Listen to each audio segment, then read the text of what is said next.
Romanos 8, versículo 31, diz assim: Que diremos, pois, a estas coisas? Se Deus é por nós, quem será contra nós?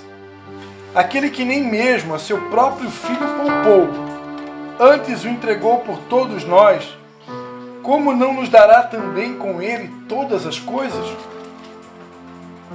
Quem tentará acusação contra os escolhidos de Deus? É Deus quem os justifica. Quem os condenará? Pois é Cristo quem morreu, ou antes quem ressurgiu dentre os mortos, o qual está à direita de Deus e também intercede por nós. Quem nos separará do amor de Cristo? A tribulação? Ou a angústia?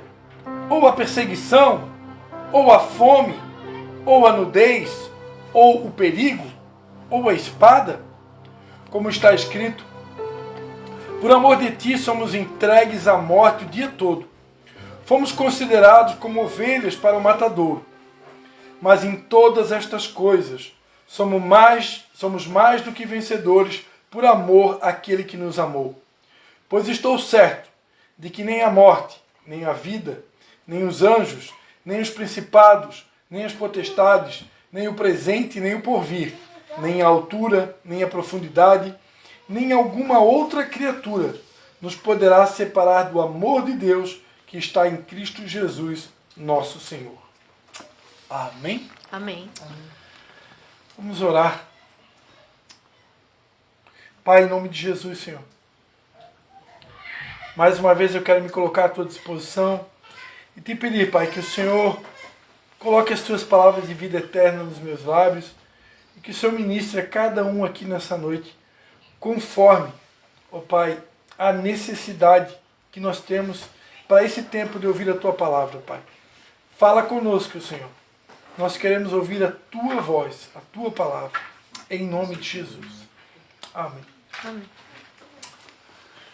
Amém, queridos. Hoje à tarde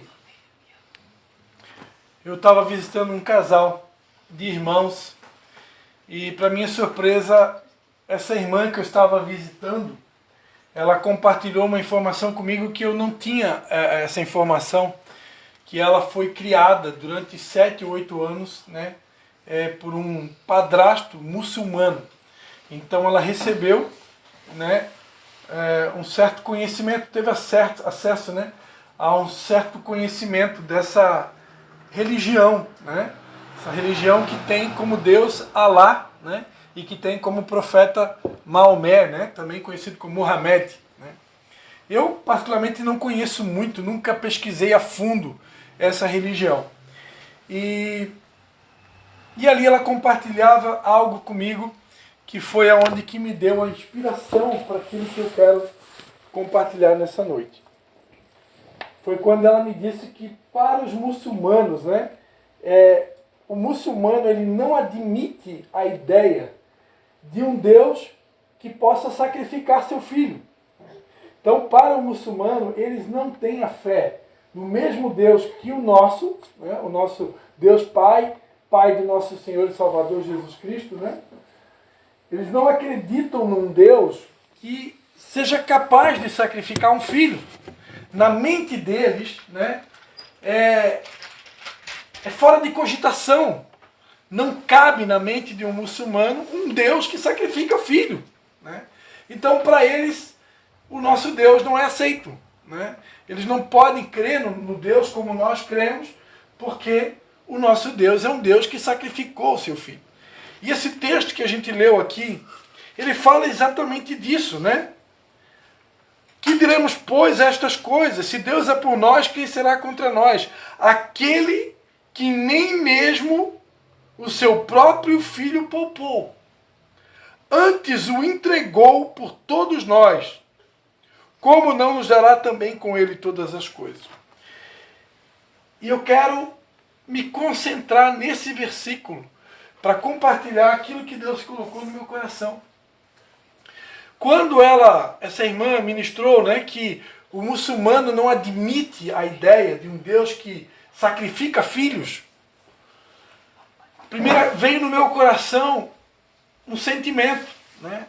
Que na verdade, hoje eu tenho uma sensação que os próprios cristãos não estão conseguindo entender que nós servimos um Deus que sacrificou seu próprio filho e que espera que nós possamos imitar o filho dele. E se o filho dele deu a própria vida, o Deus a qual nós cremos, ele também espera que nós possamos oferecer a nossa vida. E está escrito no mesmo livro de Romanos, capítulo 12, que o verdadeiro culto para Deus é oferecer a minha vida como um sacrifício vivo, santo e agradável a Deus. Então isso precisa estar vivo dentro de mim. Porque se eu não entender que Deus espera isso de mim, se eu realmente creio que o meu Deus foi capaz de sacrificar o seu filho, não pense vocês que esse Deus daqui a pouco não vai esperar que você sacrifique a sua também. Talvez não como Jesus, né? Que deu sangue. Mas Deus espera que eu renuncie às minhas vontades ao ponto de que a minha vida não seja mais minha, mas que seja totalmente dele. E aí quando eu meditava sobre isso, eu pensava também que eu como pai, muitas vezes precisei sacrificar a vida da Ana Cristine, que está aqui. E hoje, como pai, muitas vezes vou precisar sacrificar a vida do Levi Marcos. Ou seja, eu não vou conseguir ser o tempo todo o melhor pai para a Ana Cristine. Eu não vou conseguir ser o tempo todo o melhor pai do mundo para o Levi Marcos. Eu gostaria, né? Como eu gostaria. E com certeza eles também gostariam, né? Mas isso é tudo muito lindo, né? Parece ser um romance, né? A expectativa da Vanessa criar de ser a melhor mãe do mundo para o Benjamin, a melhor mãe do mundo para essa criança que vai nascer, né? Expectativa linda da Sabrina, né? De poder ser a melhor mãe do mundo para essas crianças que vão nascer, e do Anderson também. Isso, na teoria, é lindo, é romântico, né? Quem não gostaria de ser reconhecido por um filho, né? Como o melhor pai do mundo? Como às vezes a gente vê testemunhos, né, de filhos falando: a minha mãe, eu considero ela a minha melhor mãe do mundo. O meu pai, eu considero o melhor pai do mundo. Meu Deus, isso é maravilhoso. Eu quero ouvir isso dos meus filhos. Só que muitas vezes, para agradar a Cristo, vai ter momentos que eu vou precisar sacrificar o meu filho. Eu não vou conseguir estar no lugar onde ele gostaria que eu estivesse. Eu não vou conseguir fazer o que ele gostaria que eu estivesse fazendo naquele momento. Porque naquele momento que o meu filho muitas vezes vai precisar de mim, eu vou ter que estar em algum lugar desse país ou do planeta fazendo a vontade de Deus. E muitas vezes, para fazer a vontade de Deus, eu vou precisar desagradar o meu próprio filho. E Deus fez isso. A religião que nós seguimos, o cristianismo, ensina de um Deus que matou o filho, que sacrificou seu próprio filho, por amor a nós. E nós seguimos e cremos num Deus que sacrificou seu filho. Só que nós não queremos sacrificar o nosso. Quantos estão entendendo? Nós não queremos sacrificar o nosso. Né?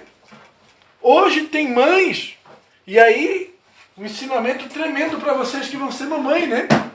Um ensinamento que precisa ser reensinado na igreja, nos tempos de hoje. Filho não é doença, filho não é problema, filho não é encosto, e filho também não é entrave para que a obra de Deus seja feita. Isso precisa ser ensinado nos dias de hoje. Por quê? Porque nós estamos vivendo um tempo, né, que um filho virou um problema, um impedimento para que a obra de Deus avance. Patrícia, a Ana Cristine nasceu, era bebê, cresceu, já ficou mocinha, e ela nunca foi impedimento para a gente fazer a obra de Deus. Nunca foi e nunca será. Em nome de Jesus ela vai casar. E o Levi Marcos é a mesma coisa. Ele nasceu, foi bebezinho, foi bebê, cresceu, hoje já tem 8 aninhos, e ele nunca foi impedimento. E em nome de Jesus, que isso não aconteça com ninguém aqui. Né? Daqui a pouco Marco Antônio e Cristina vão casar, vão ter filho. Nunca permitam que o filho seja uma desculpa. Claro, queridos, claro que eu, como pastor, já tenho 2 filhos, né, quase criados. Eu sei, quando nasce o bebê, tem aquele tempo do resguardo. Tem aquele tempo que a mãe está mais sensível, né? Aquela criança é um bebezinho, ela vai precisar de todo o cuidado. Esse momento agora, por exemplo, está se aproximando do nascimento, né? Então isso exige uma atenção maior do pai, uma atenção maior da mãe, um cuidado com a alimentação, cuidado com o sono, cuidado com o que pega, com o que carrega. Então a gente entende tudo isso. E esse cuidado é real, ele precisa existir mesmo. Porque ali no ventre da Sabrina e da Vanessa, ela não está carregando um objeto, é uma criança, é uma vida. Então essa vida ela merece todo o respeito, todo o cuidado. Né? E os pastores de vocês têm que entender isso e corresponder a isso. Né? Então é bênção. Vai nascer, vai precisar de um cuidado, os primeiros dias, primeiros meses, né? A Sabrina talvez possa ser que ela não consiga estar aqui na sexta-feira, por exemplo, nos primeiros dias, primeiras semanas. Né? Isso pode acontecer com a Vanessa também, e não tem nada de errado quanto a isso. O problema é se passar 1 mês, passar 2, passar 3 e passar 4, e daqui a pouco já pensou, a Sabrina, olha pastor, não conta comigo não, eu não vou mais dançar na igreja, os meus talentos agora eu vou enterrar, porque nasceu um bebê. E isso está acontecendo com a nossa geração. Eu vejo isso acontecendo. Eu já vi e já senti coisas semelhantes na pele. Ao longo dos anos que a gente pastoreia, que já é um bom tempinho, já são quase 20 anos pastoreando, então a gente vê essas coisas acontecer. Né? Eu já cheguei uma vez de estar participando de um retiro religioso e eu já não sabia mais o que fazer, como fazer, e eu fui desabafar, precisava desabafar com alguém, e aí fui desabafar com uma pastora, no retiro que eu estava participando, com a minha mãe, no outro estado dessa nação. E a pastora que me ouviu o meu desabafo disse, pastor, fica tranquilo, fica na paz. O pastor não está fora, o pastor não é radical, o pastor não está sendo duro. Filho nunca foi problema para ninguém. Filho nunca foi doença. Uma pessoa que para de servir a Deus, para de colocar os seus dons e talentos à disposição de Deus, alegando que o problema é o filho, essa pessoa ela está temporariamente equivocada. Né? Eu não estou eliminando o que eu acabei de falar agora. Existe um tempo. Quando está se aproximando do nascimento do bebê, quando nasce o bebê, muda a rotina. Né? A vida de vocês vai mudar completamente. Né? Eles talvez não vão conseguir ter o mesmo ritmo que tem hoje. Né? Mas nunca permitam que essa informação entre na mente de vocês. Né? Que o filho agora virou um impedimento. Porque filho não é impedimento. Né? Assim como Deus foi capaz de sacrificar o seu filho, nós temos que ter esse sentimento. Né? O que é sacrificar um filho? Por uma mãe que o filho está com 1 mesinho de vida, né? Muitas vezes, pegar esse filho, 1 mesinho de vida, e levar ele para o culto. Meu filho, vamos aprender desde cedo a cultuar o Senhor. É um mini sacrifício. Né? Está dando para entender? Se eu, como pastor, não ensinar isso, ou se eu me omitir de ensinar isso, eu não sei como que vai ser o futuro. Né? No futuro pode ser que uma gripe, um resfriadozinho, uma dor de dente, qualquer coisa, se torne um impedimento para fazer a obra de Deus. Né? Eu não vou dizer para vocês que eu concordo, tá? Não vou dizer para vocês que eu concordo. Mas eu já tive pastores que foram para o culto, pregaram domingo à noite, doente, mas doente mesmo, muito doente. Não vou dizer para vocês que eu concordo com isso hoje. Com a mentalidade que eu tenho hoje, tudo tem limite. Minha esposa já ficou doente em dia do culto, amor, eu não tenho condições de ir. Muitas vezes. Muitas vezes. E eu disse, amor, fica em casa. Aí alguém vai dizer assim, mas a igreja não é lugar de cura? Não é lá que a gente ora pelos doentes e as pessoas são curadas? É.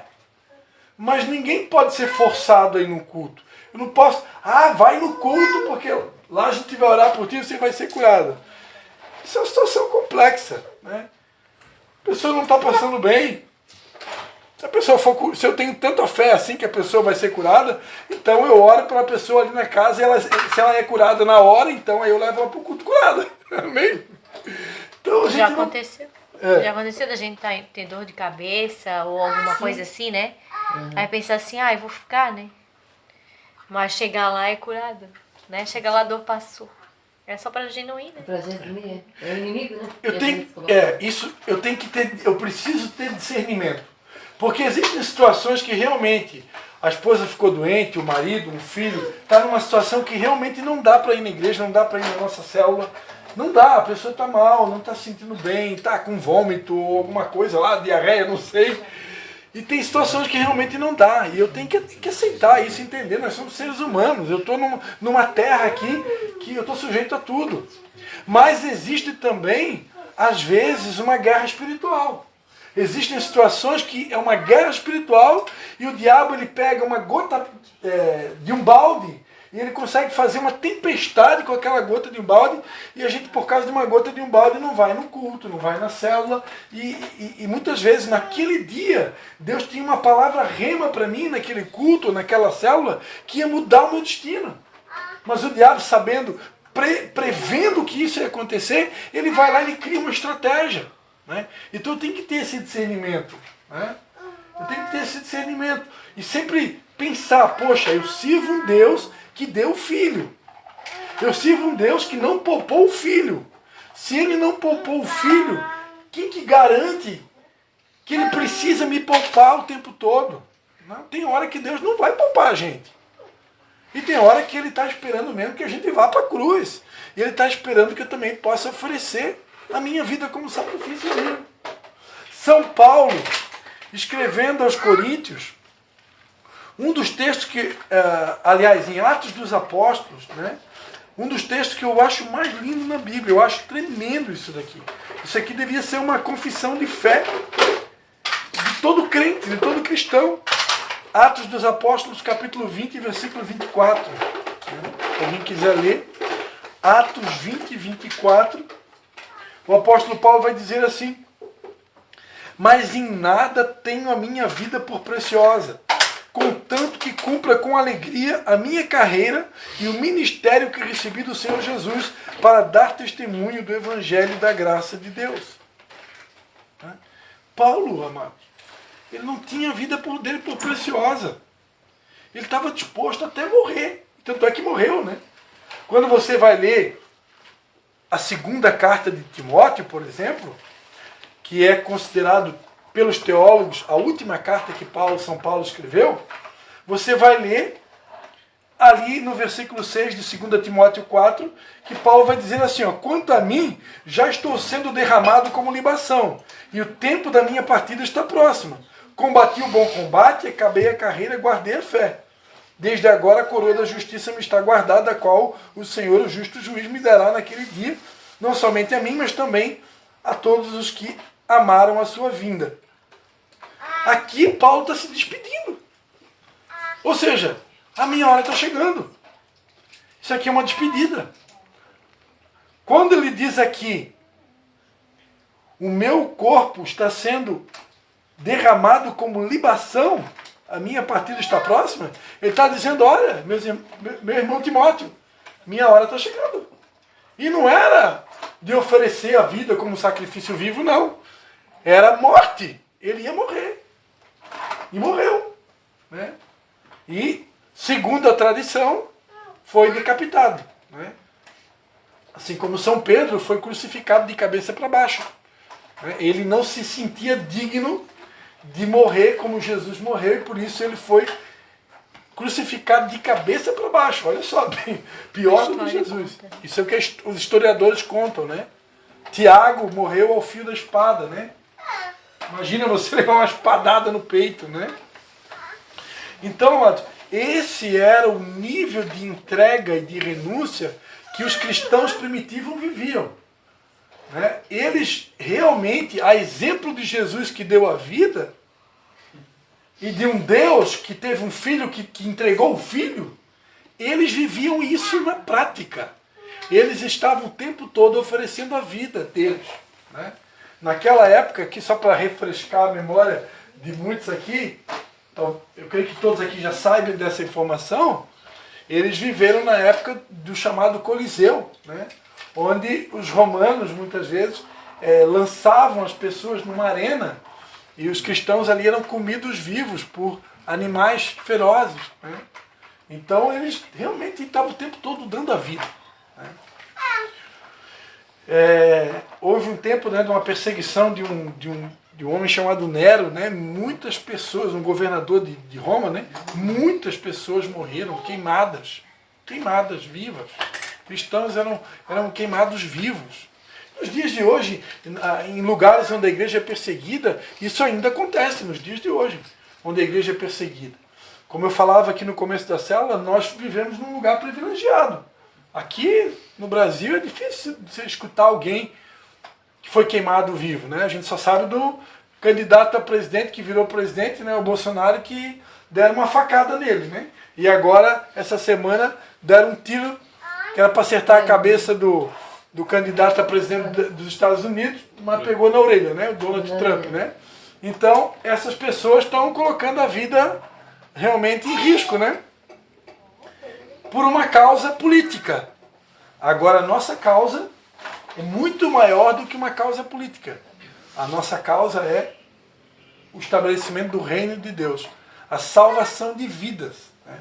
Vidas estão hoje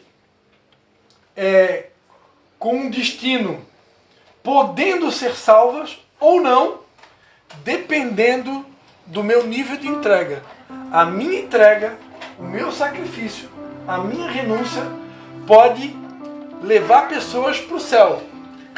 Como a ausência da minha renúncia, a ausência da minha entrega pode fazer com que muitas pessoas que seriam salvas não sejam salvas, porque eu não abri a minha boca para pregar o Evangelho, porque eu não convidei a pessoa um dia para vir na célula, porque eu não coloquei meus dons e talentos à disposição do reino de Deus. E isso é muito sério. Amém? Então eu queria convidar todo mundo nessa noite a meditar sobre essa verdade. Não pense que o Deus que nós servimos, que não poupou o próprio Filho, não pense que Ele vai poupar você, porque Ele não vai poupar não. Às vezes, nós estamos com um pensamento muito errado na mente, achando que não, aconteceu com Jesus, Ele não foi poupado, mas eu vou ser poupado. Não, você não vai ser poupado, você vai ser poupado, melhor dizendo, se você não quiser tomar a sua cruz. Se eu não quiser tomar a minha cruz, aí eu vou ser poupado. Né? Agora, se eu quiser tomar a minha cruz, pode ter certeza que o Deus que não poupou Jesus, Ele não vai poupar eu também não. A única diferença é que nós aqui não vamos talvez precisar morrer numa cruz, eu não vou precisar levar uma espadada no peito, eu não vou precisar ser decapitado como Paulo. Graças a Deus eu creio que nenhum de nós aqui vai precisar. Mas Deus está esperando sim, que eu possa oferecer a minha vida como um sacrifício vivo. Esse é o verdadeiro culto. Muito mais importante do que ir lá numa igreja, numa estrutura religiosa, num domingo à noite, né? Bater o meu cartão, entregar o meu dízimo, entregar a minha oferta, cantar umas 3 músicas para Jesus e ouvir uma palavra. O pastor vai pregar hoje à noite, né? Aí estou lá, ouvindo a palavra. Isso tudo a gente chama de culto. E é um culto. Mas para Deus, o verdadeiro culto não tem nada a ver com isso. O verdadeiro culto é quando eu coloco a minha vida à disposição de Deus. A minha esposa, lá na maca dela, no trabalho dela de esteticista, lá no salão de beleza, quando ela está aconselhando pessoas no salão, quando ela está orando por pessoas, quando ela está ouvindo pessoas, ela está cultuando a Deus. Sabia disso? Porque o que é um verdadeiro adorador? Deus procura verdadeiros adoradores. O verdadeiro adorador é aquele que oferece a vida dele como sacrifício vivo. E esse sacrifício vivo é 24 horas por dia, todos os dias. É na minha casa, é no meu trabalho, é onde eu estou e por onde eu ando. No domingo à noite, lá na igreja, ali é o mais fácil de tudo. Porque lá eu posso botar uma capa de religioso, eu posso botar um terno, uma gravata, e todo mundo olha, meu Deus, como ele é crente. Mas lá no meu trabalho, e lá na minha casa, meu testemunho como pai, meu testemunho como marido, meu testemunho como cidadão, está dando para entender? É muito além daquela uma horinha, daquelas 2 horinhas que eu passo numa igreja no domingo à noite, né, cultuando a Deus. Aquilo ali não é nada perto do que Deus espera de mim todos os dias da minha vida. Esse é o verdadeiro culto que Deus quer de nós. Não que o outro culto não seja importante. É tão importante que assim que a gente puder, eu já falei para vocês, né? Nós aqui vamos fazer juntos novamente. Mas enquanto isso, todos estão convidados, né? Todo sábado à noite nós cultuamos lá em Tijucas e no domingo à noite em Canelinha. Todos estão convidados. Mas não esqueçam que o principal culto ainda é oferecer a nossa vida como sacrifício vivo. Amém? O Deus que não poupou seu Filho, Jesus, o nosso irmão mais velho, também não quer poupar nós não. Os irmãos mais novos. Amém? Porque somos seguidores de Jesus. Se Jesus deu a vida, nós também precisamos entregar a nossa. Amém, queridos? Desculpa se a palavra foi muito forte hoje, mas a gente prega o que Deus quer. Amém? Vamos ficar de pé? Deixa eu separar uma música aqui, ó. Ele abriu mão de sua glória, ficou no madeiro por mim, me conectou, salvou, curou. Ele me deu um destino, uma capa e um pouco de vinho. Ele me deu unção, cajado e pão. Pôs um anel em meu dedo e me tirou o medo. Novas sandálias pra suportar o medir. Pôs um anel em meu dedo e me tirou o medo. Novas sandálias e disse, vai.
Encontrado pelo teu amor.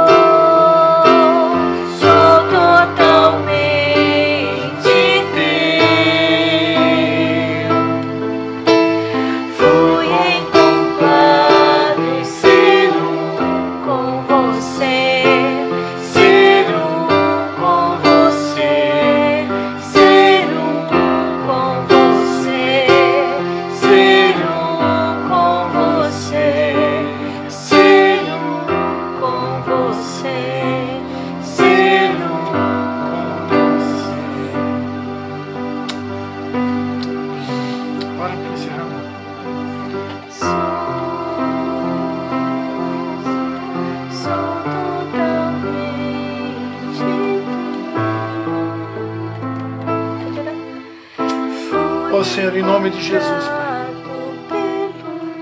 Nós viemos a Ti nessa noite, Pai. Humildemente diante do Teu trono, diante da Tua majestade, diante da Tua santidade, diante da Tua grandeza, soberania. Reconhecer, ó Pai, o quão pequenos somos diante da Tua grandeza. Reconhecer a nossa vulnerabilidade, a nossa fraqueza, a nossa inconstância muitas vezes. E te pedir, Pai, que o Senhor venha nesse tempo, nos fortalecendo na força do Teu poder. Que o Senhor venha realmente nos santificando no corpo, na alma, no espírito. Que o Senhor nos dê, renove em nós esse espírito de poder, de amor, de moderação. O Senhor não nos deu espírito de medo. O Senhor não nos deu espírito de covardia.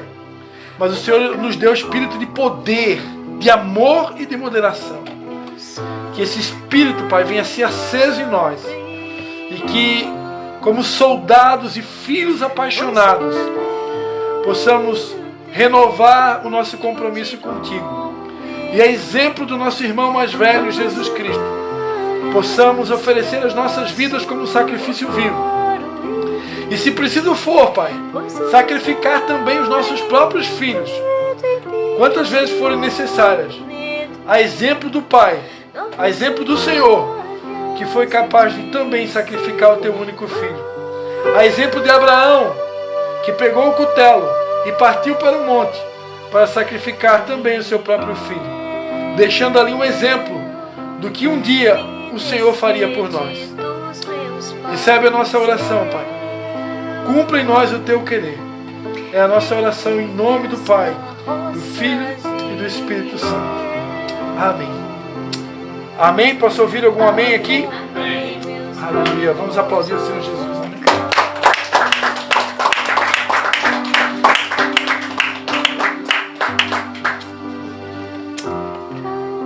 Aleluia. Um abraço no seu irmão, né? Desejo aí no final de semana maravilhoso.